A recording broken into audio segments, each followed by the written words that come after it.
ZABoxingNation, where boxing lives, breathes, and breaks down. Today we've got a stacked lineup of elite matchups across the lighter divisions and the always entertaining light heavyweight landscape. And if you love pure skill, high boxing IQ, pressure fighting, and stylistic chess matches, this is the episode that you need. We're diving deep into Naoya, the Monster Inoue versus David Picasso, Whittaker versus Benjamin Gavazi, Lamont Roach versus Pitbull Cruz. And then we'll close this with your favorite segment, On This Day in Boxing History. Let's break this all down. This is one of the most fascinating matchups in the lighter divisions because David Picasso is one of the few young fighters who bring real discipline, height, structure, and the Mexican pedigree built on fundamentals, not chaos. But he is stepping into the ring of one of the greatest offensive fighters we've ever seen. Naoya Inoue isn't just powerful, he's efficient. Every movement has a purpose. His balance, timing, and precision put him in a perfect position to land damaging shots without overextending. His foot pressure is subtle but suffocating. He doesn't run at you. He cuts off the ring in half with tiny steps and angle shifts. He's arguably the best in the world right now at sensing patterns. You can take a round off him early, but he downloads your rhythm, your exit angles, your resets, and then he punishes you for it. David Picasso, I believe, is Naoya Inoue's most structured opponent that he's faced in years.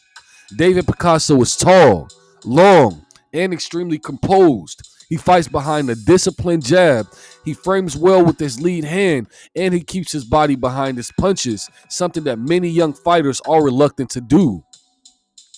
He's also not intimidated. David Picasso sparred countless elite fighters in Mexico, and he's stylistically built to try to slow Naoya Inoue's pace and length. Can David Picasso keep the fight at long range? I believe that that's his only chance in this fight. For Inoue, can Inoue time Picasso's long jab? Once Inoue clocks that range, the fight swings dramatically. The right hand over David Picasso's jab is Inoue's money shot. David Picasso must pivot immediately after punching. Staying still equals disaster for himself. David Picasso will likely bank an early round by using steady jabs. Naoya Inoue might even allow that so he can study him. But Inoue's pressure isn't reckless. He'll slowly close the distance with calculated steps, taking David Picasso's extension.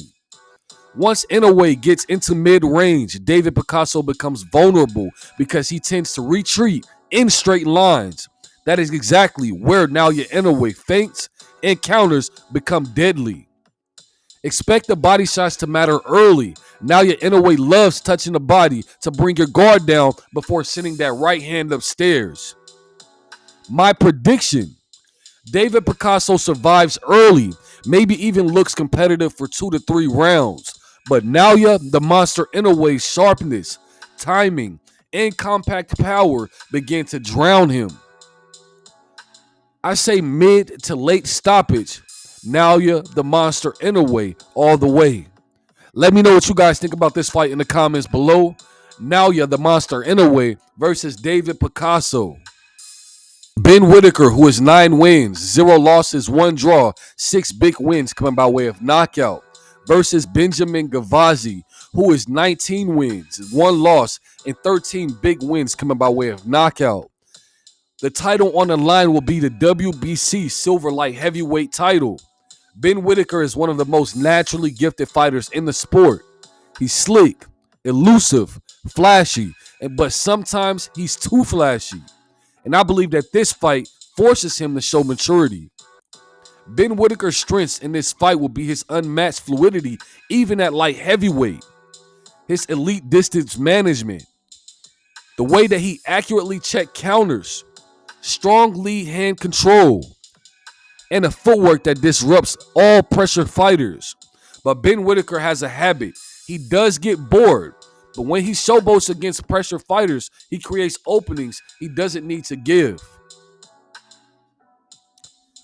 Benjamin Gavazi's strengths in this fight will be he's durable and calm under fire. He has compact hooks with real pop, relentless forward pressure, good body punching ability, and he's not easily discouraged. This is the kind of fighter who punishes mistakes, even brief ones.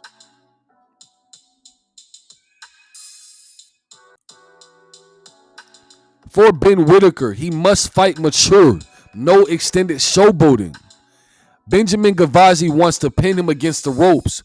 Ben Whittaker's check hooks and pivot outs will be the most important tools. The uppercut down the middle will hurt Benjamin Gavazi when he leans in.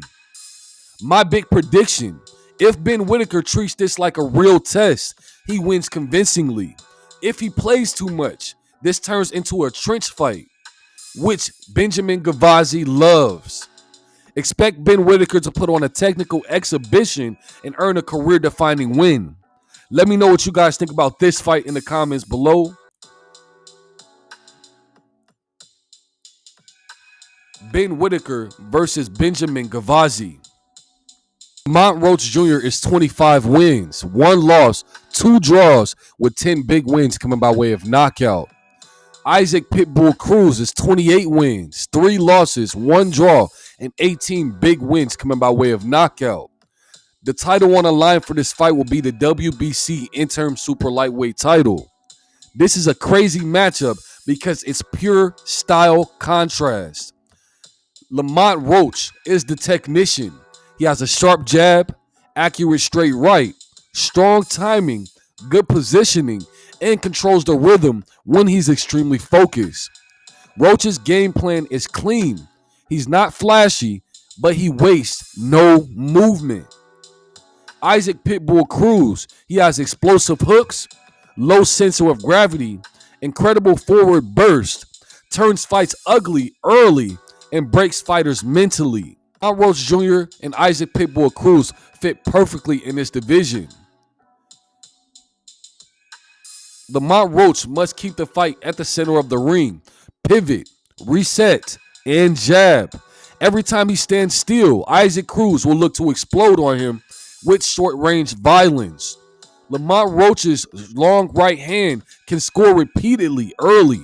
Isaac Cruz is susceptible to straight shots, but if Cruz will invest into the body, those hooks land, Roach's legs will slow down, and that's when the fight changes. My prediction, I believe that this is a highly competitive first half. Lamont Roach will look great early, but Isaac Pitbull Cruz can drag him into deeper waters and ramps up the pressure in the second half of the fight. So the likely outcome, I believe, will be Isaac Pitbull Cruz by late surge or narrow decision in a close but gritty fight. But I won't count Lamont Roach out because I know that he is such a tremendous fighter. We've seen the type of fight that he gave the pound-for-pound guy in Gervonta Tank Davis. So I believe that, he has a lot of advantages in this fight as far as experience as well. We have to see how they match up on the night. Let me know what you guys think about this fight in the comments below. Lamont Roach Jr. versus Isaac Pitbull Cruz. Now, for your favorite segment, On This Day in Boxing History. November 25th marks the historic night Sugar Ray Leonard regained the WBC welterweight title from Roberto Durán in their iconic rematch. Leonard completely flipped the script from their first fight, using lateral movement, rhythm feints, and fast combinations to frustrate Roberto Durán. And in round 8, Roberto famously turned away and quit. The legendary No Mas, a masterclass in adjustments, discipline, and psychological warfare. Let me know what you guys think about all of that in the comments below. But that wraps up all of my segments for today. Don't forget to like, comment, share, subscribe, and turn on post notifications so you never miss out on an update. But this is ZABoxingNation, where champions get analyzed and legends are made. And if you're new here, keep your hands up, and I'll catch you in the next one.